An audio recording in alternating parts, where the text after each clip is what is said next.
बहुबुद्धि सिद्धांत, जैसे कि नाम से ही पता है, गार्डनर थे जिन्होंने इस सिद्धांत को दिया बहुबुद्धि, यानी कि मल्टीपल इंटेलिजेंस थ्योरी। ये आप समझें, मल्टीपल इंटेलिजेंस थ्योरी क्या कह रही थी, इसको समझने की कोशिश करते हैं।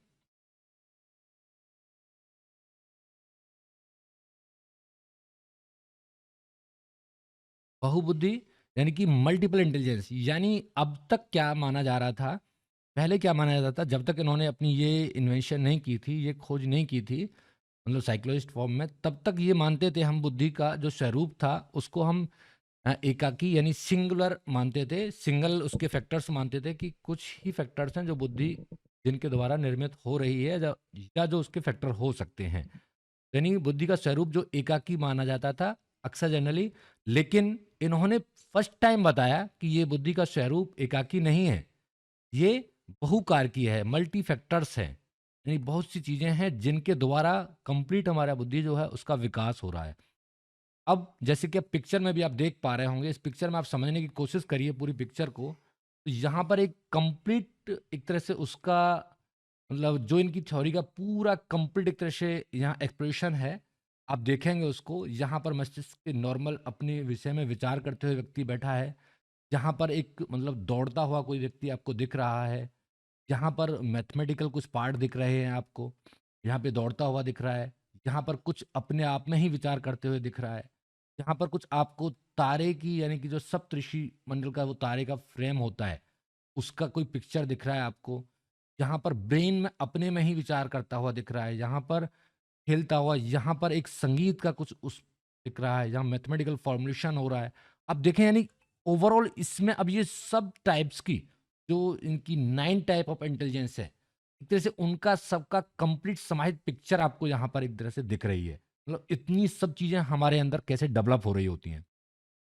तो आज हम सब इन्हीं चीज़ों पर विचार करेंगे, इन पर डिस्कशन करेंगे कि हम किस तरह से ये सब चीज़ें हमारे अंदर किस प्रकार से डेवलप हो रही हैं और क्या इनका मीनिंग है।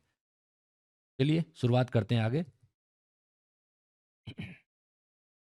तो देखिए सबसे पहला प्रश्न यही उठता है, क्या बुद्धिमान होने का एक ही पैमाना है? सबसे पहला प्रश्न यही है, क्या बुद्धिमान होने का एक ही पैमाना है जो अब तक हम मानते थे? एकाकी यानी कि परंपरागत रूप से जो ट्रेडिशनली हमने क्या मान लिया था कि बुद्धि को जो है एकाकी यानी सिंगुलर क्षमता के रूप में देखा जाता था।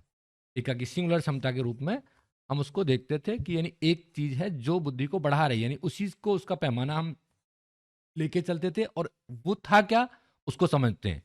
ट्रेडिशनली हम लोग क्या समझते थे कि जो इसका मूल्यांकन जो करते थे हम वो भाषाई या तार्किक गणितीय कौशल के आधार पर जो परीक्षण बनाए गए थे, multiple intelligence test, sorry intelligence test जो बनाए गए थे वो सारे कहीं ना कहीं भाषाई या गणितीय तार्किक कौशल से संबंधित थे, जिनके द्वारा हम उसका आईक्यू नापते थे। यानी उसका आईक्यू जो था वो केवल किसका आधार था, या तो भाषाई आधार से बने हुए थे या गणितीय कौशल के आधार पे बने हुए थे, जबकि केवल आईक्यू तक सीमित नहीं था।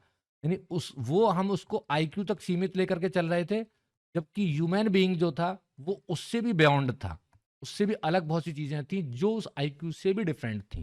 यानी हम केवल कितना नाप पा रहे थे, केवल दो टाइप की इंटेलिजेंस को ही हम केवल मेजर कर पा रहे थे, उनको समझ पा रहे थे। वो थी भाषाई और तार्किक गणितीय कौशल। इन पर ही हमारा फोकस रहा और इन्हीं पर ही हम आज तक जांचते रहे। लेकिन फर्स्ट टाइम जो गार्डनर थे उन्होंने ये बताया कि यहाँ तक सीमित नहीं है चीजें, बहुत कुछ इसका विस्तार है, बहुत सी ऐसी चीजें हैं जो हम अभी आंकलित नहीं कर पा रहे हैं और जो इसका पार्ट है।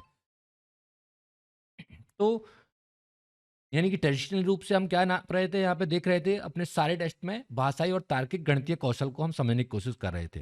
नेक्स्ट हम आते हैं, यह दृष्टिकोण मानव क्षमताओं की पूरी श्रृंखला को समझने में सीमित था। यानी कि वो यानी पूरी जो उसकी श्रृंखला थी, जो पूरी सीरीज़ थी, जो मानव की क्षमताओं की, उसे समझने में सीमित था, यानी वो लिमिटेड था, उसकी सीमाएँ बनी हुई थी, वो नहीं समझ सकता था। यानी कि उसकी लिमिटेशंस थी, ये जो एंगल था जो बनाया गया, यानी भाषाई और तार्किक गणितीय कौशल, ये हम उसकी जो कंप्लीट जो कैपेसिटीज़ थी, जो कंप्लीट क्षमताएँ थी ह्यूमन बीइंग की, उनको वो पूरा नापने में कहीं न कहीं सक्षमता नहीं थी, यानी वो सीमित था, उसका दायरा बियॉन्ड उसके ज़्यादा कहीं तक चीज़ें विस्तृत थी। तो अब उन्होंने उसी चीज़ को लेकर के फिर उन्होंने बताया कि वो क्या चीज़ें थीं और क्यों इसकी थ्योरी आई, ये आप अब इसको समझ पा रहे होंगे, किस तरह से ये सब चीज़ें डेवलप हुई धीरे-धीरे। इन शॉर्ट हम बहुत कोशिश कर रहे हैं कि आपको कंप्यूटर उतनी ही चीज़ें जाएँ जितना बहुत ज़्यादा ज़रूरी हैं, हमारे एग्ज़ाम के दृष्टिकोण से। तो देखिए 1983 में हार्वर्ड गार्डनर का एक क्रांतिकारी विचार था। अब वो कैसे लाए, ये देखिए, इन्होंने बहुत ही मतलब बहुत अच्छा काम किया इस पे। अब समझने की कोशिश करना, बहुत अच्छी थ्योरी है। हार्वर्ड गार्डनर ने बुद्धि के एकाकी स्वरूप को चुनौती दी। उन्होंने कहा यहाँ तक सीमित नहीं है चीज़ें, और एक अपना अलग मल्टी फैक्टर या मल्टीपल इंटेलिजेंस मॉडल प्रस्तुत किया। वो किस ग्राउंड पे किया? क्या उसके पीछे कारण थे? वो थे उनका सिद्धांत न्यूरो मनोविज्ञान, न्यूरोसाइकोलॉजी और मनोमिति की विधियाँ, साइकोमेट्रिक मेथड्स में जो उनके शोध थे, उन पर आधारित था। मतलब उन्होंने क्या देखा? इसको समझने की कोशिश करते हैं। जो मुख्य कसौटी थी, जिसके बिहाफ़ पर इन्होंने ये सब चीज़ें दी, वो सब क्या था? कहाँ तब से इन्होंने सोचना शुरू किया, मतलब यानी ह्यूमन बीइंग के अंदर एक सिंगल जो फैक्टर है, वो कहीं न कहीं प्रभावी नहीं है। बहुत सी चीज़ें हैं जो उसके पीछे छिपी हुई हैं। उस पर्दे के पीछे छिपी हुई हैं, उनको जानने की कोशिश की इन्होंने फर्स्ट टाइम। वो क्या कारण थे? सबसे पहले इसको समझते हैं। गार्डनर ने बुद्धि के अलग-अलग प्रकारों को पहचानने के लिए वैज्ञानिक मानदंड स्थापित किए, यानी कि साइंटिफिक क्राइटेरिया फिक्स करे। ऐसा नहीं था कि गार्डनर ने वैसे ही कह दिया था कि भाई ऐसा होता है, इसकी 9 टाइप ऑफ इंटेलिजेंस होती हैं, ऐसा नहीं था। उसके पीछे बहुत से मतलब आप देखेंगे साइंटिफिक रीज़न उन्होंने दिए। जब उन्होंने ये चीज़ें कहीं कि केवल मल्टीपल सॉरी सिंगुलर नहीं है, मल्टीपल मॉडल थ्योरी है ये, जिसको कि हमें स्वीकार भी किया हम लोगों ने और उस पे काम भी हुआ। आज भर-भर के उस पे काम चल रहा है। आप देखेंगे उन्होंने कैसा इसका मतलब साइंटिफिक जो क्राइटेरिया था स्थापित किया, वो कैसे किया, अब उसको समझने की कोशिश करते हैं। जैसे एक एग्ज़ाम्पल तौर पे उन्होंने क्या दिया कि यदि मस्तिष्क क्षति यानी ब्रेन डैमेज से व्यक्ति की एक विशेष क्षमता प्रभावित हो जाती है, यानी कि ब्रेन डैमेज से उसका एक पार्ट चला जाता है ब्रेन का, लेकिन अन्य क्षमताएं अप्रभावित रहती हैं, तो उसे एक अलग बुद्धि माना जा सकता है। यहां से इन्होंने सोचने की शुरुआत की।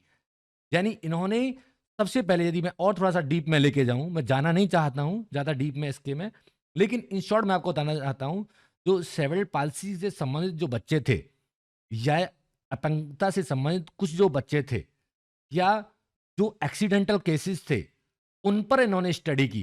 तो इन्होंने ये देखा कि जो उनका ब्रेन के कुछ पार्ट डैमेज हो गए थे, लेकिन कुछ जो पार्ट डैमेज नहीं थे, उसकी वजह से वो बहुत अच्छा परफ़ॉर्म कर रहे थे। मतलब वो उनकी पूरी बॉडी काम नहीं कर रही है, लेकिन बहुत जगहों पर वो बहुत अच्छा काम कर पा रहे थे। तब इन्होंने देखा कि बुद्धि केवल कुछ फैक्टर्स तक सीमित नहीं है, उसकी भाषाई या मैथमेटिकल सोच तक सीमित नहीं है, यानी बियॉन्ड दैट है, उससे बहुत ज़्यादा है। यानी इन्होंने फर्स्ट ऑफ ऑल क्या देखा, जैसे ये बुद्धि है, तो ये जो इसमें अलग-अलग आप देख पा रहे हैं, इसमें अलग-अलग एक तरह से मतलब कोटेड कैप्सूल्स फॉर्म में अलग-अलग टाइप की इंटेलिजेंस को इन्होंने सोचा और समझा कि यानी ये जो बुद्धि जो है हमारी, वो डिफरेंट फ्रेम्स और कैप्सूल्स के फॉर्म में रखी हुई है। यदि सपोज़ करिए उसका कुछ पार्ट डैमेज हो गया ब्रेन का, यानी ये वाला पार्ट डैमेज हो गया, सपोज़ करिए। तो ये इंटेलिजेंस चली गई, लेकिन बाकी जो इंटेलिजेंस हैं, वो अभी प्रॉपर रहेंगी और यदि हम उनको ट्रेनिंग दें, तो बाकी इंटेलिजेंस बहुत अच्छे से डेवलप हो सकती हैं। इनका ये एक क्रांतिकारी विचार था, तो यानी कि हम फिर भी बहुत अच्छे से सर्वाइव कर सकते हैं और ये बहुत सराहनीय था इनका ये कार्य, क्योंकि हम तो वरना तो उसको तो बिल्कुल नेग्लिजेंस फॉर्म में लेकर के जा सकते हैं। हम तो ये सोच सकते हैं अब तो ये डैमेज हो गया, लेकिन यहाँ से इन्होंने थ्योरी ने और ज़्यादा दम भरा और लोगों ने उसको स्वीकार भी किया। तो अब देखते हैं आगे फिर और किस तरह से इन्होंने अपने विचार को आगे बढ़ाया। अब इन्होंने जब ये देखा यहाँ पर कि यानी कि और भी चीज़ें हैं, ये आप देखेंगे अन्य क्षमताएँ हैं जो उसके प्रभावित रहती हैं और एक अलग बुद्धि, यानी कि अब वो कौन-कौन सी थी, उन्होंने फिर ये फर्स्ट ऑफ ऑल दिए बुद्धि के 9 आयाम, यानी कि 9 डायमेंशंस जो इन्होंने फर्स्ट टाइम जो दी, वो 9 डायमेंशंस यानी कि 9 आयाम दिए बुद्धि के। क्या-क्या थे? अब उसको समझने की कोशिश करते हैं। मूल रूप से 7 प्रकार की बुद्धि का वर्णन किया था, लेकिन उन्होंने खुद भी ऐसा नहीं था कि उन्होंने एक साथ ही 9 दे दी थी। उन्होंने खुद भी पहले 7 टाइप यानी 7 टाइप ऑफ इंटेलिजेंस ढूँढे। 7 प्रकार के इंटेलिजेंस को उन्होंने खोजा, देखा, एक्सपेरिमेंटली उन्होंने पाया, उनको साइंटिफिक क्राइटेरिया पे उन्होंने उनको पाया। ऐसा नहीं था वैसे ही कह दिया उन्होंने कि ये 9 टाइप होते हैं। उनके बेस दिए उन्होंने, साइंटिफिक बेस दिया। जिसके बाद में संशोधित करके उन्होंने खुद उनको 8वां और 9वां इसमें 2 इंटेलिजेंस के जो और डायमेंशंस थी उनको भी जोड़ा, क्योंकि उन्होंने ऐसा फ़ील किया कि ये भी अपने आप में अलग टाइप की इंटेलिजेंस हैं, जिन पर हम सब पे वन बाय वन डिस्कस अभी हम इनको समझने की कोशिश करेंगे। तो जैसे ये शब्दों से सब क्लियर है, इसको बहुत ज़्यादा हम इसका डीप नहीं जाएँगे, क्योंकि ये हमारा रिसर्च पार्ट नहीं है, हम उसको अंडरस्टूड कर रहे हैं, केवल चीज़ों को समझने की कोशिश कर रहे हैं। भाषाई मतलब जो भाषा से संबंधित थी, बिल्कुल सिंपल शब्दों में समझने की कोशिश करिए, जो पेन, कलम या केवल सिंपल भाषा से संबंधित दिमाग यानी शब्दों का खेल था। और समझेंगे इसको विस्तार से। जो तार्किक और गणितीय संबंधित थी, यानी केवल मैथमेटिकल और लॉजिकल थी, वो गणितीय और तार्किक थी। जो स्थानिक यानी स्पेशल थी, यानी किसी वस्तु के आकार, स्थिति या क्षेत्र से संबंधित थी, उसको स्थानिक नाम दिया गया। जो शारीरिक और गति से संबंधित थी, तो शारीरिक गति की आप इसके पिक्चर्स से भी आप समझ पा रहे होंगे। यानी ये पिक्चर्स अपने आप में बहुत कुछ बयान करती हैं। जितना हमारे सिंबल्स होते हैं ना, जितना सिंबल्स बयान करते हैं हमारी लैंग्वेज को, उतना कोई भी बयान नहीं कर सकता।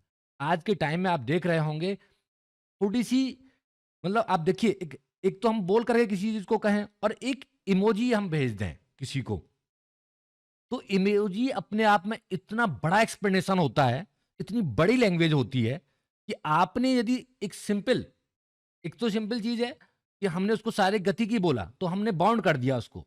लेकिन यदि हमने केवल आपको ये पिक्चर दिखाई, तो इससे तो आप बहुत कुछ सोच सकते हैं। आपके अंदर कितने अनेकों विचार आ सकते हैं इससे संबंधित। तो ये जो होती है ना पिक्चराइज़ फॉर्म में जो होती है, जो इमोजीज़ फॉर्म में एक तरह से जो होती हैं, वो अपने आप में बेटर लैंग्वेज शो करती हैं। वो और ज़्यादा लैंग्वेज होती है उनके अंदर। जबकि हमें दिखने में ऐसे लगता है कि वो हमारी लैंग्वेज का एक छोटा पार्ट है, लेकिन वही वास्तव में सबसे बड़ा पार्ट होता है। तो यानी कि पिक्चर्स अपने आप में बहुत कुछ बयाँ करती हैं, शारीरिक गति की।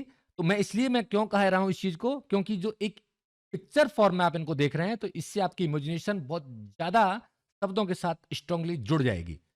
तो संगीतिक जो उसकी पिक्चर है, यानी ये अपने आप में खुद बयान कर रही है कि कहीं न कहीं किससे संबंधित सारी जो इंटेलिजेंस होगी।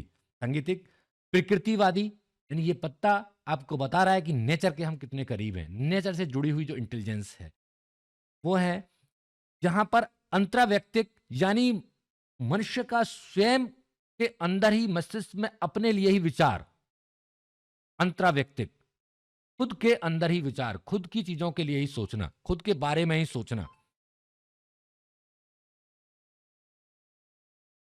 दूसरा अंतर्वैयक्तिक, जब एक व्यक्ति दूसरे व्यक्ति की चीज़ों को समझने की कोशिश कर रहा है, यानी उसको पढ़ने की कोशिश कर रहा है, उसके इमोशंस, उसकी हॉबीज़ को समझने की कोशिश कर रहा है, वहाँ पर अंतर्वैयक्तिक इंटेलिजेंस का काम हो रहा है। अस्तित्ववादी एक्जिस्टेंस यानी आप देखेंगे कहीं न कहीं ये आपका अभी जो हम देख रहे थे, जैसे सप्तऋषि मंडल का हम देख रहे थे, यानी आप इसको फ़ील करिए, जो जन्म, मरण, मृत्यु, आकाश, इनसे संबंधित जुड़ी हुई जानकारियों में इंटरेस्ट और रुचि रखता है। अस्तित्ववादी एक्जिस्टेंस में जो संबंध रखता है, ब्रह्मांड में जो जानकारी जुटाना चाहता है, वही अस्तित्ववादी इंटेलिजेंस का पार्ट है। अब हमने यानी जो फिलोसफर्स होते हैं एक तरह से, जो फिलोसफर थिंकर्स होते हैं, वो बहुत इन चीज़ों पे काम कर रहे होते हैं। तो हमने 9 टाइप ऑफ इंटेलिजेंस को देखा और बहुत ब्यूटीफुली उनको समझने की कोशिश करी बाय पिक्चर्स। बहुत कुछ तो हमें यहीं पर समझ में आ रहा है, लेकिन अब हम इनको थोड़ा-सा और एक्सप्लेन करेंगे और थोड़ा-सा और अच्छे से समझने की कोशिश करेंगे इनको। अब देखिए जो पहले सबसे पहले जो 2 आई थी हमारी, यानी जो जनरली जिनको हम क्या बोल रहे हैं, पारंपरिक शैक्षणिक बुद्धियाँ, ट्रेडिशनल एजुकेशनल इंटेलिजेंस, अक्सर इन्हीं पर तो काम हो रहा था, जब तक 9 टाइप ऑफ इंटेलिजेंस नहीं आई थी। यानी सिंगुलर जो आपकी एक कार्य की सिद्धांत वो यही केवल लेके चल रहा था, जो आपकी ट्रेडिशनल एजुकेशनल इंटेलिजेंस जो थी, यानी कि भाषाई बुद्धि,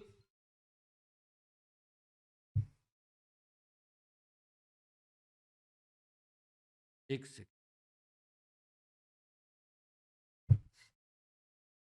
पारंपरिक शैक्षणिक बुद्धियां। पारंपरिक शैक्षणिक बुद्धियां यानी ट्रेडिशनल एजुकेशनल इंटेलिजेंस जो थी, उनमें सबसे पहला जो पार्ट आया लिंग्विस्टिक इंटेलिजेंस यानी कि भाषाई बुद्धि। आप इसको समझें, इसके शब्द में अपने आप में सब कुछ बयान है और इसकी पिक्चर अपने आप में सब कुछ कह रही है। पिक्चर से मैंने बताया आपको अभी, यानी इमोजीज अपने आप में बहुत बड़ी लैंग्वेज रखते हैं यदि उनको समझने वाला है। एक इमोजी को, यानी इसी चीज को मैं 10 लोगों को यदि मैं दिखाऊं इस पिक्चर को, तो वो 10 तरह से विचार प्रस्तुत कर देंगे। और यदि मैं केवल भाषाई बुद्धि कहूंगा तो उनके विचार कहीं ना कहीं जाकर के समाहित हो जाएंगे, जबकि इसमें बहुत ज्यादा लैंग्वेज होती है। चलिए, उस पर हम ज्यादा विचार नहीं करेंगे, अभी हम अपने आप को यहीं तक सीमित रखने की कोशिश करेंगे। तो भाषाई बुद्धि यानी लिंग्विस्टिक इंटेलिजेंस, यानी वाक्यों और शब्दों की बोध क्षमता, यानी उनकी अंडरस्टैंडिंग कैपेसिटीज को समझना, शब्दों को समझना, वाक्यों को समझना, शब्दावली कलरी को समझना और शब्दों के बीच के संबंध को पहचानने की जो क्षमता है जिसके अंदर, वो किस प्रकार की इंटेलिजेंस का पर्सनैलिटी है? भाषाई बुद्धि यानी लैंग्विस्टिक इंटेलिजेंस है। उसके उदाहरण क्या है? कभी आप देखिए वो कैसे शब्दों के जाल को किस तरह से बनाता है, कैसे प्रस्तुत करता है, कैसे थोड़े से में बहुत कुछ कह देता है अपने आप में। लेखक और वक्ता, ये तीनों लैंग्विस्टिक इंटेलिजेंस के ही पार्ट होते हैं, क्योंकि ये इनके पास जो स्पीकर्स होते हैं, बहुत अच्छे अच्छे वक्ता होते हैं, उनके पास इतना भर के शब्दों का भंडार होता है, तरीका होता है उनको एडजस्ट करने का, उनको गूंथने का, एक तरीके से उसको प्रेजेंट करने का। यही चाहिए लैंग्विस्टिक इंटेलिजेंस के लिए।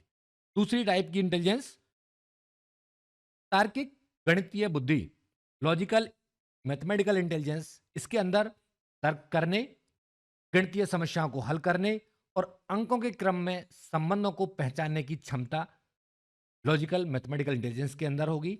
जैसा कि पिक्चर अपने आप में बहुत कुछ बयां कर रही है, यदि आप इस पिक्चर को भी थोड़ा सा मेमोराइज और अंडरस्टैंड करने की कोशिश करेंगे, ये इसका कॉन्क्रीट फॉर्म है। जैसे कि बच्चे के अंदर कॉन्क्रीट फॉर्म से उसकी जो स्केमा पार्ट है वो स्ट्रांग होता है, सेमेज कितने ही बड़े हो जाएं हम, तब भी हमारे लिए वो पिक्चर्स की बहुत ज्यादा वैल्यू होती है। उसको अटेन करना और उसको रिटेंशन में लाना, उसको ध्यान में रखना और लंबे समय तक ध्यान में रखना, इसके लिए बहुत ही इंपॉर्टेंट पार्ट्स होती हैं कहीं ना कहीं पिक्चर्स। तो नेक्स्ट हम आगे बढ़ते हैं। कहीं ना कहीं उसके एग्जाम्पल्स क्या है? वैज्ञानिक तर्कों पे और गणितीय समस्याओं के चिंतन पर काम कर रहे होते हैं। गणितज्ञ, प्रोग्रामर, जो कंप्यूटर प्रोग्रामर, सॉफ्टवेयर इंजीनियर्स होते हैं, वो भी कहीं ना कहीं लॉजिक्स पर काम कर रहे होते हैं। इस सब इस टाइप के जो पर्सनैलिटीज हैं वो क्या है? लॉजिकल मैथमेटिकल इंटेलिजेंस पर्सनैलिटीज के एग्जाम्पल्स हैं। नेक्स्ट हम बढ़ेंगे, हमने two type of intelligence that is related to the traditional educational intelligence. Next आगे चलते हैं हम लोग, कलात्मक एवं शारीरिक बुद्धियां, यानी कि कला से संबंधित और शारीरिक शरीर से संबंधित जो हमारी बुद्धियां हैं, वो कलात्मक और शारीरिक बुद्धियां, जिनमें तीन आए, यानी इनके तीन पार्ट हुए। स्थानिक बुद्धि, स्पेशल इंटेलिजेंस। स्पेशल इंटेलिजेंस मतलब स्थानिक बुद्धि।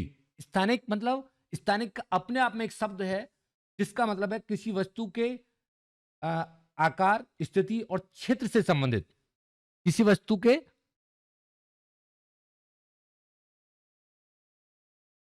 आकार,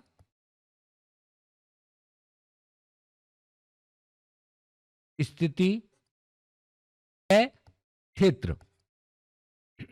इसमें तीन चीजें हैं। स्थानिक यानी कोई भी जो वस्तु है उसकी आकार, उसकी स्थिति और उसके क्षेत्र से संबंधित जो बुद्धि है, मतलब जैसे स्थानिक चित्रों यानी स्पेशल फिगर्स, जैसे हम यहां देख पा रहे हैं साइड में फिगर, अब इसको आप देखने की कोशिश करिए। इसके आकार, स्थिति और क्षेत्र, यानी इनको हम उलटना, पलटना या इनकी उपस्थिति अनुपस्थिति में भी इमेजिनेशन करना, कि अब देखिए जब बच्चे को कॉन्क्रीट फॉर्म में दिखाएंगे तो हो सकता है वो उसको समझ ले या जांच ले, लेकिन यदि हम इसी पिक्चर को हटा दें और उससे पूछें कितने फेस हैं इसके अंदर, कितने कोर हैं, तो समझना उसके लिए इतना आसान नहीं होता है। लेकिन ये टाइम टू टाइम धीरे धीरे वो आना शुरू होती है, ये इंटेलिजेंस। बहुत से लोग ऐसे होते हैं जो जैसे शिल्पकार है, कि वो मूर्ति को बनाते बनाते समय ही वो उसके आकार, उसकी स्थितियां कहाँ पर किस चीज़ को बनाना है, किस तरह से बनाना है, उसको विजुअलाइज़ कर लेता है। यानी कि स्पेशल विजुअलाइज़ेशन और मानसिक रूप से उसे बदलना और सोचने की जो क्षमता जिसके अंदर होती है, वो किस प्रकार के इंटेलिजेंस का एग्ज़ाम्पल्स होते हैं? स्थानिक इंटेलिजेंस या स्थानिक बुद्धि के एग्ज़ाम्पल्स होते हैं, जो किसके अंदर मिलेगी? जनरली शिल्पकार, पायलट, वास्तुकार, ये सब कहीं न कहीं आप फ़ील करिए, आप समझने की कोशिश करिए कि उनके अंदर ऐसी ये चीज़ें सब मिलेंगी, जो एक विजुअलाइज़ करते हैं। जैसे आर्किटेक्चर है, तो वो भी क्या कर रहा होता है? घर के नक्शे को पूरे को अपने आप में यानी कि विजुअलाइज़ कर रहा है। वो देख पा रहा है, उसके आकार को समझ सकता है, उसकी स्थिति को समझ सकता है, कहाँ किस चीज़ को बनाना है, विजुअलाइज़ कर रहा है वो उसको। तो that type of intelligence related to special intelligence स्थानिक बुद्धि। Is it okay? क्लियर हो रहा है सभी को? Am I audible, visible? Okay, चलिए। तो नेक्स्ट हम आते हैं, जो उसका पिक्चर है, वो खुद में अपने आप में बयां कर रहा है, उसको आप समझने की कोशिश करिए। जैसे कि यहां पिक्चर अपने आप में बयां कर रही थी, शारीरिक गतिक बुद्धि, यानी कि बॉडी बॉडी काइनेस्थेटिक इंटेलिजेंस का पार्ट था। बॉडी काइनेस्थेटिक इंटेलिजेंस यानी जो शरीर की गति पर नियंत्रण रखने, वस्तुओं का प्रवीणता पूर्वक उपयोग करने की जो क्षमता जिसके अंदर होगी, यानी कि शरीर की जो हमारे मूवमेंट्स हैं, उनको वो कितनी अच्छे से कंट्रोल करता है और कितनी तरीके से वस्तुओं का यूज करता है। यानी जैसे आप देखें खिलाड़ी होते हैं, वो बॉल को कितना तरीके से उसको पकड़ के और मूवमेंट कराते हैं, उसको घुमाते हैं, उसको स्पिन कराना, ये सब चीजें, वो सब क्या है? उनका केवल शारीरिक गति की जो इंटेलिजेंस का पार्ट है, वो उसी में ही अपनी महारत हासिल करते हैं कि उसको किस तरह से मूव कराना है फिंगर्स के द्वारा। नर्तकी को देखिए, वो अपनी बॉडी को किस तरह से कंट्रोल में रखती हैं, जो डांसर्स होते हैं। न्यूरो सर्जन्स को आप समझने की कोशिश करिए, उनके जो मतलब फिंगर्स होती हैं, क्योंकि वो बहुत ही माइनर से छोटी-छोटी नसों के बीच में काम कर रहे होते हैं, लेकिन इतनी ज़्यादा कंट्रोल्ड होता है अपने फिंगर्स पे, अपनी बॉडी के पार्ट्स पर, कि वो वहाँ भी प्रॉब्लम्स क्रिएट नहीं होने देते हैं। यदि ऐसा नहीं होगा, तो it is a very difficult work, क्योंकि आज के टाइम में अब इन्हीं चीज़ों को ध्यान में रखते हुए तो न्यूरो में मोस्टली जो है अब चीज़ें रोबोटिक्स के द्वारा होने लगी हैं। रोबोट का यूज़ होने लगा है, क्योंकि मनुष्य कहीं न कहीं हो सकता है उसका हाथ ज़रा-सी देर में काँप जाए, हिल जाए, कंट्रोल उसका बिगड़ जाए, तो कितनी बड़ी समस्या हो सकती है। दूसरा कोई भी पार्ट हमारा जा सकता है। लेकिन फिर भी कहीं न कहीं वो सब पार्ट जो था एक न्यूरो सर्जन के अंदर कूट-कूट के वो चीज़ें मिलती हैं, उसका हाथ इतना अच्छे से सदा और कंट्रोल होता है। सेम शिल्पकार, आप देखें शिल्पकार में, अभी आप देखने की कोशिश करिए, शिल्पकार में भी शारीरिक गति की बुद्धि भी होती है और आपकी स्थानिक भी होती है। आप ये सोच रहे होंगे कि ऐसा कैसे हो सकता है? बिल्कुल हो सकता है। वो दोनों काम कर रहा है। आप देखिए स्पेशल इंटेलिजेंस भी है उसके अंदर, यानी वो चित्रों को समझ के मानसिक रूप देने, उनको बदलने की क्षमता भी उसके अंदर है, और प्लस क्या उसके अंदर अपनी फिंगर्स पे अपनी जो आप देखेंगे उसको वो किस तरह से काट के धीरे-धीरे छेनी से उनसे सबसे वो बना रहा होता है, क्या उस पर कंट्रोल नहीं है उसका? तो कहीं न कहीं उसके अंदर दोनों चीज़ें हैं। हमारे सबके अंदर 9 टाइप ऑफ इंटेलिजेंस होती हैं, लेकिन हमारी ट्रेनिंग्स और हमारे व्यवहार और हमारे हेरिडिटिकल फैक्टर्स या हमारे एनवायरनमेंट के द्वारा कुछ ज़्यादा डेवलप हो जाती हैं, कुछ कम डेवलप होती हैं। तो ऐसा नहीं है कि एक ही हमारे पास इंटेलिजेंस है, हमारे पास दूसरी भी हो सकती है, तीसरी भी हो सकती है, चौथी, 5वीं भी हो सकती है। कितनी भी इंटेलिजेंस किसी के अंदर वो उभर सकती हैं, उसकी ट्रेनिंग्स, उसके एनवायरनमेंट और हेरिडिटी पे डिपेंड करती हैं सब चीज़ें। तो नेक्स्ट हम आगे बढ़ते हैं।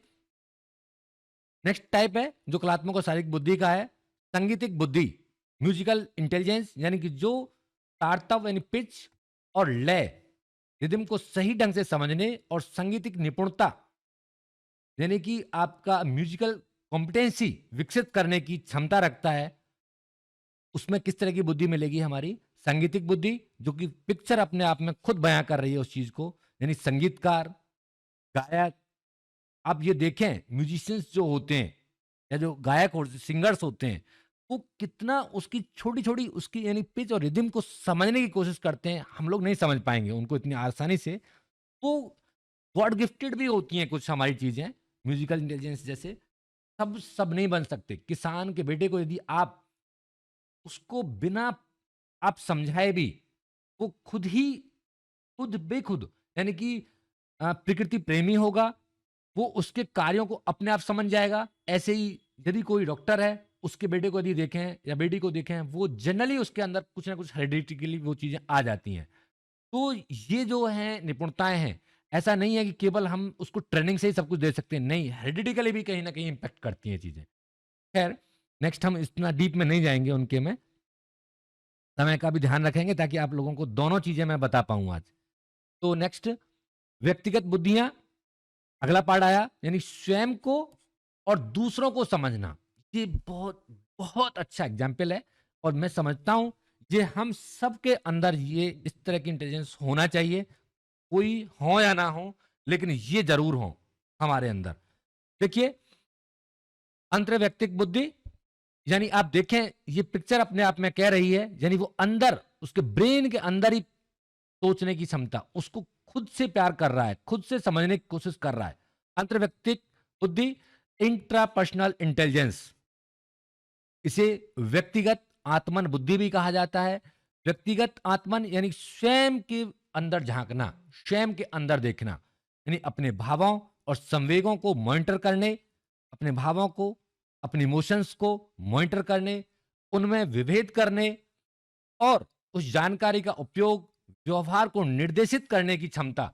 यानी हम इंटरपर्सनल स्किल्स के द्वारा क्या कर रहे होते हैं, कहीं ना कहीं अपने इमोशंस, अपने भाव, संवेग, उनको मॉनिटर कर रहे होते हैं, उसके अनुसार उनको डिफरेंशिएट करके दूसरे के साथ व्यवहार कर रहे होते हैं, अपने को डायरेक्टेड कर रहे होते हैं कि यदि मान लीजिए मेरे अंदर क्रोध पनप रहा है, तो क्या मैं उसको समझ करके उसको शांत करने की कोशिश नहीं करूंगा? बिल्कुल, ऑब्वियसली यही हम काम करते हैं, उसको शांत करके फिर दूसरे के प्रति उसका व्यवहार हमारा रिफ्लेक्ट होता है। That type of intelligence called as a intrapersonal intelligence. ये सब चीज़ों को हम समझते हैं और उन पे काम भी कर रहे होते हैं डे बाय डे। लेकिन हम ये परिस्थितियाँ या ये जो टर्मिनोलॉजी है, ये जो शब्द हैं, उनसे रूबरू नहीं होते हैं, काम हम सारे कर रहे होते हैं वही। उसका दूसरा हम समझने की कोशिश करें, ये एग्ज़ाम्पल्स किसके अंदर मिल जाएँगी? इंटरपर्सनल स्किल्स मेनली दार्शनिक, लेखक, आध्यात्मिक गुरु, इनमें बहुत ज़्यादा भर-भर के इंटरपर्सनल स्किल्स होंगी। हम लोगों में तो कम है। लेकिन जो दार्शनिक होते हैं, जैसे सुकरात देखिए, अरस्तू देखिए, बुद्ध देखिए, इन लोगों में इतना जबरदस्त थी ये इंटरपर्सनल स्किल्स। ये अपने को हर समय बदलते थे, हर समय अपने में चेंजेस लाते रहते थे, अपने इमोशंस पे कंट्रोल करते, उनको समझते, उनको फ्री फ्रॉम इमोशंस बॉडी को करने की कोशिश करते, अपने को डायरेक्टेड करते उनके अनुसार। यही काम लेखक कर रहा होता है, आध्यात्मिक गुरु कर रहा होता है। लेकिन कोई उसको बढ़ा रहा है, कोई उसको नहीं बढ़ा रहा है। मान लीजिए हमारे अंदर ईगो जन्म ले रहा है और हमें समझ में भी आ रहा है, तो इसका मतलब हमारा इंटरपर्सनल स्किल तो काम कर रहा है, बट उसको हम डायरेक्टेड नहीं कर रहे हैं बस। इतना अंतर है हमारे अंदर। तो ये कहीं न कहीं इंटरपर्सनल स्किल्स के ही पार्ट है। नेक्स्ट हम समझने की कोशिश करेंगे और डीप नहीं जाएँगे इनकी, वरना बहुत ही इंटरेस्टिंग थ्योरी है इंटरपर्सनल स्किल्स पे। तो चलिए नेक्स्ट हम आगे बढ़ते हैं। अंतर्व्यक्तिक बुद्धि यानी कि इंटरपर्सनल इंटेलिजेंस। आप इंटरपर्सनल, आप समझने की कोशिश करिए, यहाँ पर किन 2 लोगों के बीच में हो रहा है काम। यहाँ पर अकेले के बीच में काम है। जब अंतरा यानी कि इंट्रा यानी कि स्वयं के अंदर ही काम हो रहा है। ये इंटर यानी कि अंतर हो रहा है। ये अंतरा, ये अंतर। अंतर मतलब अंतर तो 2 ही चीज़ों के बीच में होगा, इसी से समझ लीजिए। अंतर किन्हीं भी 2 चीज़ों के बीच में होगा, 2 वस्तुओं के बीच में होगा, 2 व्यक्तियों के बीच में होगा। और अंतरा आप इसी से समझ जाएँगे, जब अंतर 2 के बीच में हो रहा है, तो अंतरा यानी कि ऑब्वियसली 1 के बीच में होगा। ये शब्द अपने आप में बयान कर देता है सब चीज़ें। तो अंतर्व्यक्तिक बुद्धि यानी इंटरपर्सनल इंटेलिजेंस, अक्सर हम भूल जाते हैं इन शब्दों को या समझ में नहीं आता है। तो उसको हम ऐसे जोड़ें, उसको समझने की ऐसा कोशिश करें ताकि वो हमारी मेमोरी में हमेशा के लिए बना रहे, फॉरगेटिंग ना हो। यानी उसकी जो ओवरलैपिंग है, उसको हम ब्रेक कर पाएँ। उन शब्दों के बीच की ओवरलैपिंग, जनरली अंतराव्यक्तिक और अंतर्व्यक्तिक के बीच में इतनी ज़्यादा ओवरलैपिंग होती है, ये दोनों शब्द एक जैसे ऐसे दिखने लगते हैं कि हम ये समझ ही नहीं पाते हैं कि किसके लिए कौन-सा शब्द प्रयोग हो रहा है। तो इसको जब जितना आप उसको थोड़ा डीप अंडरस्टैंडिंग के साथ समझ के और पढ़ के कोशिश करेंगे, तो आप इस ओवरलैपिंग को ब्रेक ब्रेक कर पाएँगे और जब ब्रेक कर पाएँगे तो उनको इतनी ज़्यादा उनमें क्लैरिटी आएगी is no ambiguity between inter आपकी और इंटर, बहुत क्लियर हो जाएंगी चीजें। ये बहुत जरूरी है, वरना तो यहाँ पर हमारा क्वेश्चन फिर रॉन्ग हो जाता है, क्योंकि हमें वहां पर एक संदिग्धता बन जाती है और हम आंसर उसका गलत कर आते हैं। ये बहुत क्लियर करना है हमें। इसे व्यक्तिगत अन्य बुद्धि भी कहा जाएगा, यानी कि अन्य यानी दूसरे से संबंधित। तो जब दूसरे व्यक्तियों की प्रेरणाओं, इच्छाओं और आवश्यकताओं को समझने की क्षमता हमारे अंदर आती है या उनको समझने की कोशिश करते हैं और उनकी मनोदशाओं के आधार पर उनके व्यवहारों का पूर्व कथन करने की क्षमता यदि हमारे अंदर जन्म लेती है, तो हम किस तरह की बुद्धि का इशारा दे रहे हैं या कर रहे हैं, यानी कि इंटरपर्सनल इंटेलिजेंस, जो एक अच्छे नेता, एक अच्छे शिक्षक, एक अच्छे चिकित्सक, एक अच्छे विक्रेता के अंदर होगी। अब देखें, शिक्षक अपने बच्चों को, यदि वो उसके अंदर इंटरपर्सनल स्किल्स हैं, तो वो अपने बच्चों को अच्छे से समझ पाएगा, उनकी आवश्यकताओं को समझ पाएगा, उनके मोटिव्स को समझ पाएगा, उनकी क्षमताओं को समझ पाएगा, उनकी मनोदशाओं को समझ पाएगा और उसके अकॉर्डिंग काम कर पाएगा।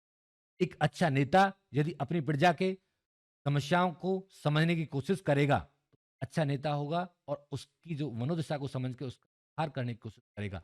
एक चिकित्सक यदि अपने क्लाइंट को समझने की कोशिश करेगा, तो उतना बेटर ट्रीटमेंट कर पाएगा। तो इनके अंदर ये होना ही चाहिए। यदि इनके अंदर ये बुद्धियां नहीं है या कम है, तो वो एक अच्छा शिक्षक, अच्छा चिकित्सक, अच्छा नेता या अच्छा विक्रेता नहीं बन सकता। विक्रेता, देखिए विक्रेता को भी इसमें रखा गया, क्यों? क्योंकि वो आपको पढ़ के, आप देखना कभी भी जब आप कहीं भी शॉप पे जाएंगे, तो वो आपको पढ़ने की कोशिश करता है, वो आपको समझने की कोशिश करता है। अच्छा बताइए, आपको किस तरह का चाहिए चीजें, कैसा आप पसंद करते हैं, किस तरह की डिजाइन चाहिए, एक्सेट्रा एक्सेट्रा। यानी वो आपको क्या कर रहा है, जज करने की कोशिश कर रहा है, समझने की कोशिश कर रहा है। तो ये सब क्या है, अंतर्व्यक्तिक इंटेलिजेंस के एग्जाम्पल्स हैं। और इसी में एक एग्जाम्पल है जो कि परामर्शदाता होता है। तो परामर्शदाता भी किस में आएगा? काउंसलर जो होंगे वो भी अंतर्व्यक्तिक बुद्धि के अंदर ही आएंगे, क्योंकि वो भी आपको समझ करके, पढ़ करके आपको फिर राय देंगे। चलिए नेक्स्ट हम आगे बढ़ते हैं। दो और हमारी बुद्धियां हैं जिन पर हम काम कर रहे हैं जनरली, विश्व एवं अस्तित्व से संबंधित बुद्धियां। यानी ये जो दोनों हैं विश्व और अस्तित्व से संबंधित है, एग्जिस्टेंस एंड वर्ल्ड। विश्व और अस्तित्व से संबंधित बुद्धियां, प्रकृतिवादी, नेचर, नेचुरलिस्टिक इंटेलिजेंस जो 1998 में जोड़ा गया, प्रकृति में मौजूद पैटर्न्स और उनकी सिमेट्री को सही समझने और पहचानने की क्षमता जिसके अंदर है, वो प्रकृतिवादी बुद्धि। यानी वो प्रकृति में मौजूद पैटर्न्स, कुछ ना कुछ ऐसी चीजें होती हैं जो प्रकृति उनको रिपीट करती है, वो पैटर्न बनाती है। और एक सिमेट्री होती है। आप देखिएगा, कभी आप किसी भी पेड़ के पत्तों को आप लीजिए और उनमें आप फील करिए, जैसे पत्ती है, तो उनके पैटर्न सब पत्तों के बिल्कुल एक से और एक सिमेट्रिक पार्ट में होंगे। आप किसी एक पर्टिकुलर पेड़ के सारे पत्तों को देखिए, बस अंतर कितना हो सकता है, केवल पत्ता छोटा होगा या बड़ा होगा, साइज उसका डिफरेंट हो सकता है उसका साइज बड़ा हो जाए, लेकिन उसकी जो सिमेट्री है वो आपको वही मिलेगी, छोटे पत्ते में भी, बड़े पत्ते में भी। यानी नेचर इतना अच्छे एग्जाम्पल्स देती है सिमेट्री के, जबरदस्त एग्जाम्पल्स होते हैं सिमेट्री के नेचर के पास में। तो उनको समझना, उनके पैटर्न्स को समझना और उन पे काम करना, जो पसंद करता है या जिसके अंदर ये चीजें हैं, वो नेचुरिस्टिक या आपकी प्रकृतिवादी बुद्धि का उदाहरण होते हैं। जैसे किसान है, किसान जनरली अपनी फसलों को देखता है, उसके पत्तों को भी, उनकी चीजों को, उनके पैटर्न्स को, उनकी हरियाली को, उनकी सब चीजों को देख कर समझ जाता है कि अब उसको क्या आवश्यकताएं हैं, क्या चीजें हैं, क्या उसको रिक्वायरमेंट है, पानी या उसको खाद एक्सेट्रा, उनकी उनकी जो मौजूद चीजें हैं वो समझने की वो कोशिश करता है। जैव वैज्ञानिक, बायोलॉजिस्ट जो होते हैं, और वनस्पति वैज्ञानिक, बोटनिस्ट जो हैं, ये सब उसी के पार्ट हैं जो कि नेचुरलिस्टिक इंटेलिजेंस। एक अस्तित्ववादी बुद्धि, एग्जिस्टेंशियल इंटेलिजेंस, यानी 2000 में जोड़ा गया, जिसमें जीवन क्या है, मरण क्या है, मानव अनुभूति यानी कि फीलिंग्स क्या है, या यही कह रहे हैं हम, क्रोध क्या है, प्रेम क्या है। तो ऐसे टिपिकल क्वेश्चंस होते हैं हमारे, जिनका आंसर हम इतने आराम से नहीं दे सकते। जैसे गहरे और रहस्यों के बारे में उपयुक्त प्रश्न पूछकर उन्हें जानने की क्षमता जिसके अंदर होती है, वो एग्जिस्टेंशियल इंटेलिजेंस के पार्ट होते हैं। यानी कि ये कौन हो सकते हैं? ये तो दार्शनिक चिंतक ही होंगे, फिलॉसफर थिंकर्स ही होंगे। जैसे सुकरात को आप देखिए, वो जगह-जगह खड़े होकर के क्वेश्चन करते थे, लोगों से पूछते थे, उनको जानने की कोशिश करते थे, समझने की कोशिश करते थे। है क्या? बुद्ध को समझने की कोशिश करिए, बुद्ध भी उसी पार्ट में आते हैं। यानी एग्जिस्टेंस, ये चीज़ एग्जिस्ट करती भी है, नहीं है?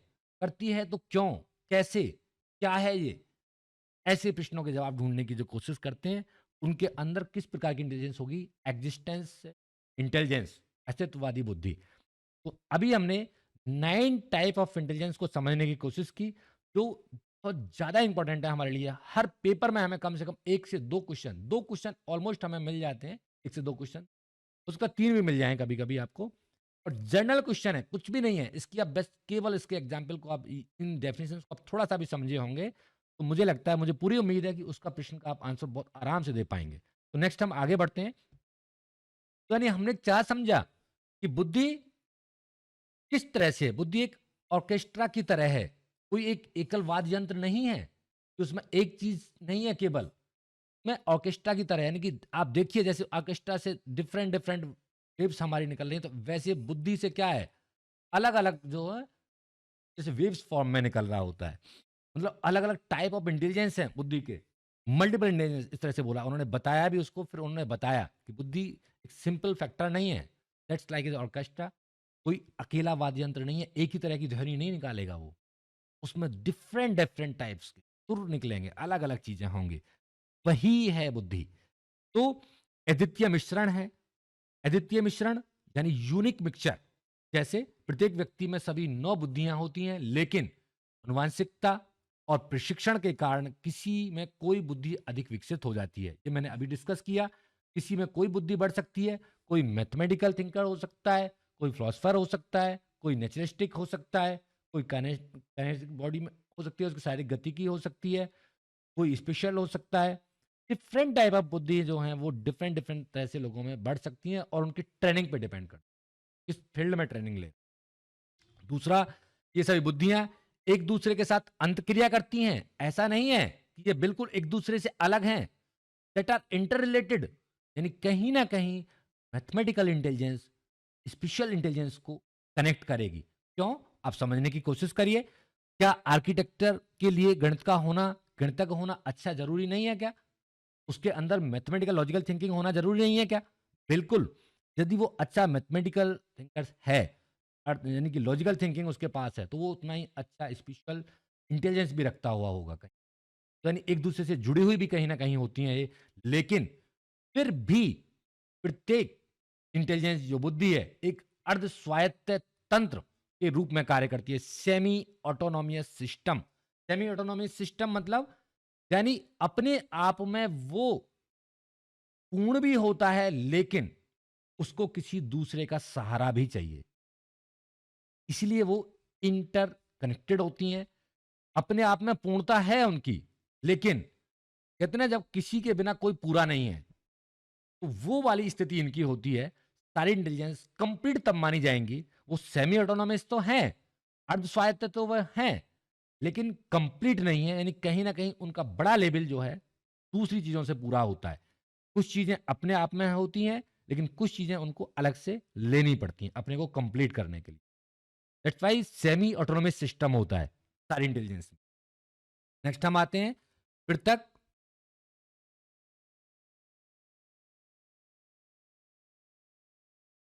पृथक कार्यप्रणाली। मस्तिष्क में प्रत्येक बुद्धि एक संपुटित मापांक यानी एनकैप्सुलेटेड मॉड्यूल की तरह होती है। संपुटित मापांक एनकैप्सुलेटेड मॉड्यूल की तरह होती है। यानी आप छोटे छोटे कैप्सूल्स के फॉर्म में, पैकेट्स के फॉर्म में, जो मैंने अभी एग्जांपल आपको दिया था, तो इस तरह से ऐसे कैप्सूल्स के फॉर्म में यानी कहीं ना कहीं होती हैं, यानी संपूर्ण मापांक फॉर्म में होती है। यही कारण है कि मस्तिष्क क्षति होने पर एक बुद्धि क्षतिग्रस्त हो सकती है, जबकि दूसरी अप्रभावित रहती है। मान लो ये पार्ट डैमेज हो गया, तो ये पार्ट तो बचा हुआ है उसका। इसलिए ये एक एनकैप्सुलेटेड या संपूर्णित मापांक, कैप्सुलेटेड मॉड्यूल या संपूर्णित मापांक के फॉर्म में कहीं ना कहीं मस्तिष्क में हमारे में पड़ी हुई होती हैं। इसी को ग्राउंड बना करके इन्होंने अपनी 9 टाइप ऑफ थ्योरी दी थी। नेक्स्ट चलिए आगे बढ़ते हैं। तो ये यानी कहीं न कहीं इनकी सबकी पृथक कार्यप्रणाली है। अब एक पहेली ऐसी थी, जो ऐसी समस्याएँ थी जिनका आज तक भी आंसर नहीं मिल रहा था, वो यहीं से मिला उसका, कि एक वास्तविक पहेली का समाधान क्यों एकेडमिक स्मार्ट लोग आज भी हम लोग पढ़ते हैं। यानी कि एकेडमिकली स्मार्ट हैं वो, सब चीज़ जानते हैं, लेकिन जीवन में असफल हो जाते हैं, सुसाइड करते हैं। मतलब बहुत ही ब्रिलियंट लोग आपने देखा होगा, सुसाइड करते हुए दिखते हैं। ऐसा क्यों? ये एक एज ए पैराडॉक्स है, जिसका हल नहीं है, लेकिन इसने उसका भी हल देने की कोशिश की। ऐसा क्यों होता है? That's the paradox. Solution of that one is, कई लोग जिनका कॉलेज में शैक्षणिक रिकॉर्ड बहुत अच्छा था, वे बाद के जीवन में संघर्ष करते हैं। वहीं कुछ औसत एकेडमिक रिकॉर्ड वाले लोग अत्यधिक सफल हो जाते हैं। ऐसा क्यों हो रहा होता है? उसके पीछे यही है गार्डनर्स एक्सप्लेनेशन। उसका क्या दिया गार्डनर ने, कि पहले प्रकार के व्यक्तियों में, यानी जिनमें एकेडमिक रिकॉर्ड अच्छा था, यानी कि अक्सर भाषाई और तार्किक गणितीय बुद्धि तो उच्च है, लेकिन उनके अंदर व्यक्तिगत बुद्धि यानी अंतराव्यक्तिक और अंतर्व्यक्तिक की कमी हो जाने की वजह से, वो जो सोसाइटी के नॉर्म्स हैं, उनके साथ काम करने की टेंडेंसी है, तरीके हैं, कहीं ना कहीं उसको वो सीख नहीं पाते हैं, और साइकोलॉजिकल प्रेशर में वो ऐसे कार्य कर बैठते हैं। यानी समाज को वो एडॉप्ट ही नहीं कर पाते, क्योंकि उनके अंदर अंतर्व्यक्तिक और अंतर व्यक्तिक इंटेलिजेंस ही नहीं है। यानी खुद को समझ लेना और दूसरे को समझ लेना, उसके साथ व्यवहार उस तरह से करना, वो केवल किस तरह से परफेक्ट है, एकेडमिक रिकॉर्ड में परफेक्ट है, अच्छी मैथमेटिकल कैलकुलेशंस कर सकते हैं, लेकिन वो खुद को ही नहीं समझ पा रहे हैं कि मैं क्यों चिंता में घिरा जा रहा हूं, मैं क्यों परेशान हूं, मेरे अवसाद का कारण क्या है। वो खुद को ही नहीं पढ़ पा रहे हैं। जब वो ऐसा नहीं पढ़ पाएंगे तो ऑब्वियसली वो कहां जाएंगे? डिप्रेशन में जाएंगे, एंग्जायटी में जाएंगे, ऐसी प्रॉब्लम्स क्रिएट होंगी जिनका वो सॉल्यूशन नहीं दे पाए, और सुसाइड तक जाएंगे। इसलिए उसमें भी हमें उतना ही अच्छे से अपनी इंटेलिजेंस को डेवलप करना चाहिए। इवन देन बच्चों की भी वो इंटेलिजेंस पे काम करना चाहिए। तो दूसरे प्रकार के व्यक्तियों में मजबूत व्यक्तिगत बुद्धि होती है, जो उन्हें सामाजिक और व्यावसायिक जीवन में सफल होने में मदद करती है, क्योंकि at the end of life तो हमें यही चाहिए ना, सोशल और आपकी प्रोफेशनल लाइफ चाहिए हमें। और यदि वो नहीं है हमारे अंदर व्यक्तिगत बुद्धि, तो हम कैसे सोशल और प्रोफेशनल जीवन को जी पाएंगे?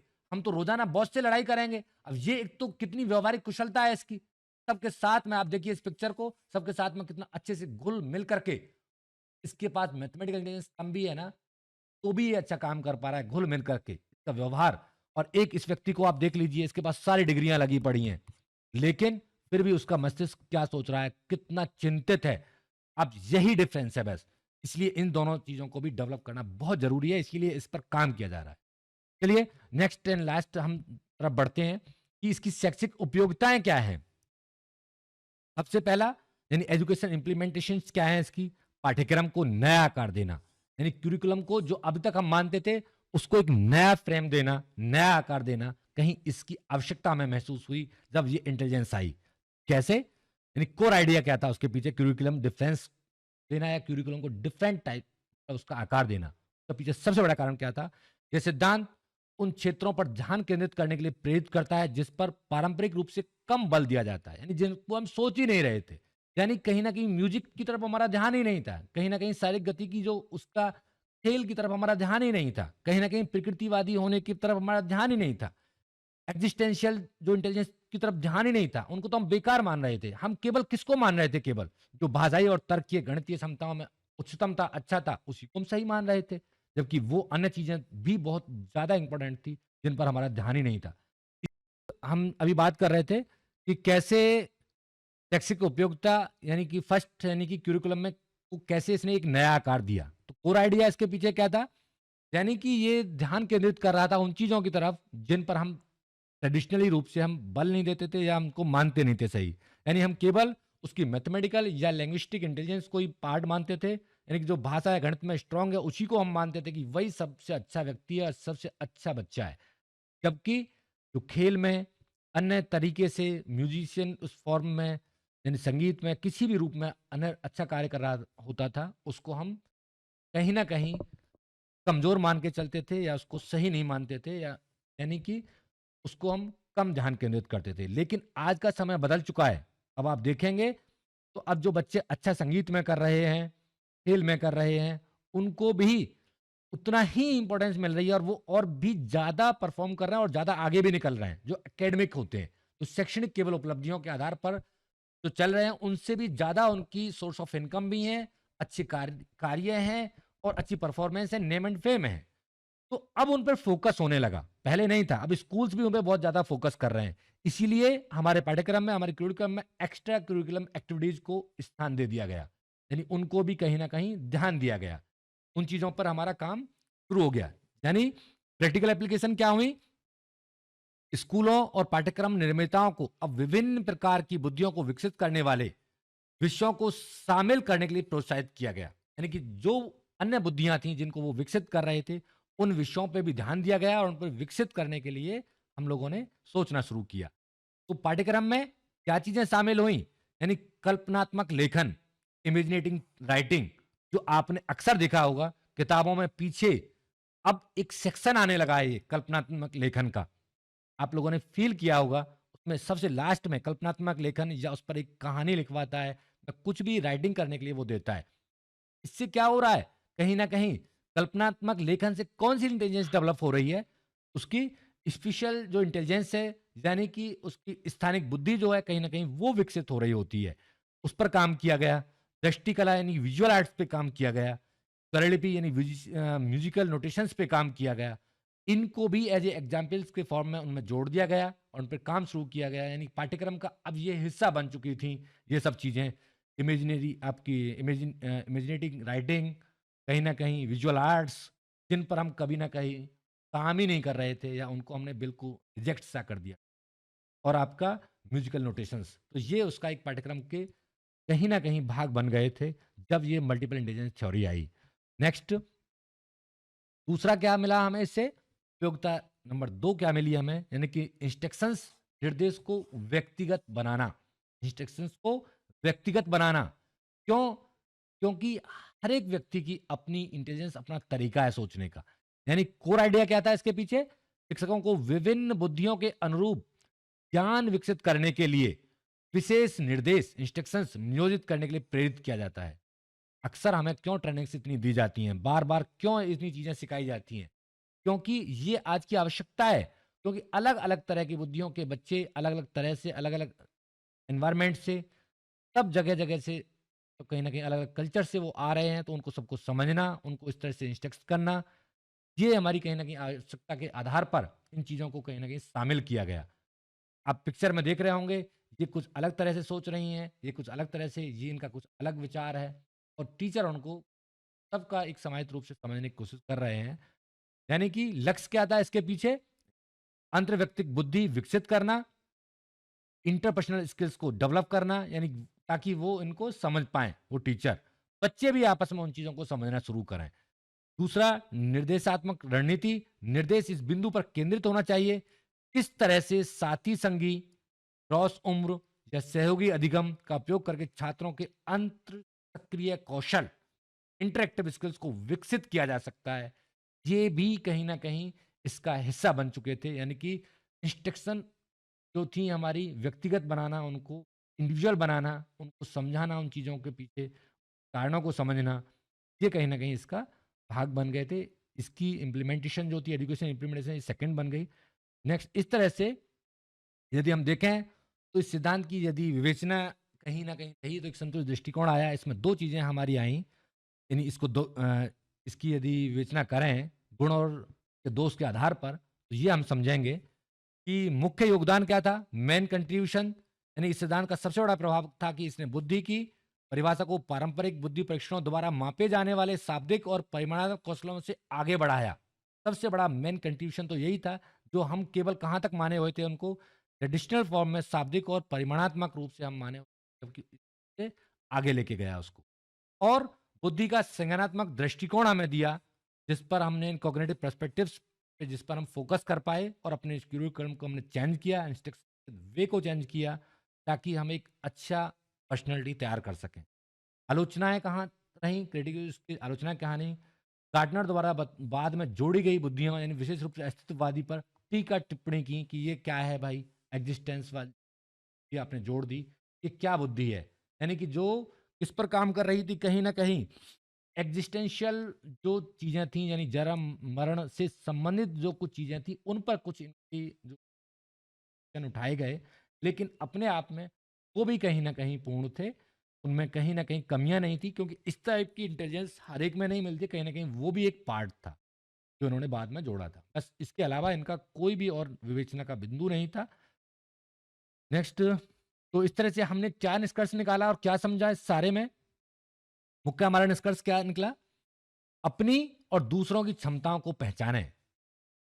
सारा सार क्या था? अपनी और दूसरों की क्षमताओं को पहचानें। यानी बुद्धि बहुआयामी है, एकाकी नहीं। यह केवल एकेडमिक कौशल तक सीमित नहीं है, जबकि उसके बियॉन्ड है, ये बाहर कहीं न कहीं काम करती है। एकेडमिक कौशल होना, एकेडमिक रूप से हो जाना, अपने आप में वो स्किल्स ले आना, गणित पढ़ना सीख जाना, इट इज़ नॉट एनफ। बहुत कुछ हमें जीवन जीने के लिए ज़रूरी है, जो कि उस पैराडॉक्स में हमने देखा कि वे बहुत अच्छा मैथमेटिकल स्किल्स रखने वाला व्यक्ति सुसाइड तक जा रहा है, और जो कि एक कम रखने वाला भी कितने अच्छे से एक सामाजिक ताना-बाना बुन रहा है। तो हम सब में सभी 9 बुद्धियों का एक अनूठा मिश्रण है। बस अपनी और दूसरों की शक्तियों को समझना बहुत ज़्यादा महत्वपूर्ण है। उनको इम्पोर्टेंस देना, उनको रिस्पेक्ट देना, वो हमारे लिए एक बड़े फैक्टर्स हैं। ये सिद्धांत शिक्षा और व्यक्तिगत विकास के लिए नए रास्ते खोलता है। हमें सिखाता है कि सीखना और सिखाने के कई तरीके हैं। ये हमें बताता है सीखने के और सिखाने के अलग-अलग तरीके हैं। बस हमें केवल अपने को समझना है और दूसरों को समझना है। तो इस तरह से ये पूरी थ्योरी कहीं न कहीं घूम फिर करके आप इस समझने की कोशिश करिए, इस पिक्चर को समझने की कोशिश करिए कि मानव क्षमताओं को उसके सभी रूपों को में महत्व देना, मानव क्षमता को उसके सभी रूपों में महत्व देना। अभी तक हम क्या समझ के आए थे सबसे इनिशियल फेज में, सबसे पहले हमने जो स्लाइड में हमने समझने की कोशिश करी थी, वहाँ पर केवल मानव क्षमताओं को कुछ पार्ट को ही वहाँ पर केवल डिफाइन किया जा रहा था भाषाई बुद्धि या गणितीय बुद्धि के द्वारा, यानी कि पूरी क्षमताओं को उजागर करने में वो सीमित थे, वो जो हमारे टेस्ट थे। लेकिन अब जब हमने ये 9 टाइप ऑफ समझा, तो हमने उसके सारी क्षमताएँ, जो एक ह्यूमन बीइंग में हो सकती हैं, उन सभी को समझना और उनको पोषित करना और उनको मतलब आगे बढ़ाने पर काम करना शुरू कर दिया था। अब देखिए, कोई अच्छा शेफ़ है, कोई कुछ है, कोई बुनकर है, कोई आपका इस सारी इसमें आप देखेंगे इस पिक्चर में डिफरेंट डिफरेंट टाइप्स ऑफ जो स्किल्स हैं, वो सब पड़ रही कहीं न कहीं। तो क्या ये एक स्पेशल टाइप ऑफ इंटेलिजेंस या 2 या सिंगल उसका फैक्टर थ्योरी पे काम कर सकता है? Is it possible? नो। इसलिए कंप्लीट रूप में यदि देखा जाए तो 9 टाइप ऑफ इंटेलिजेंस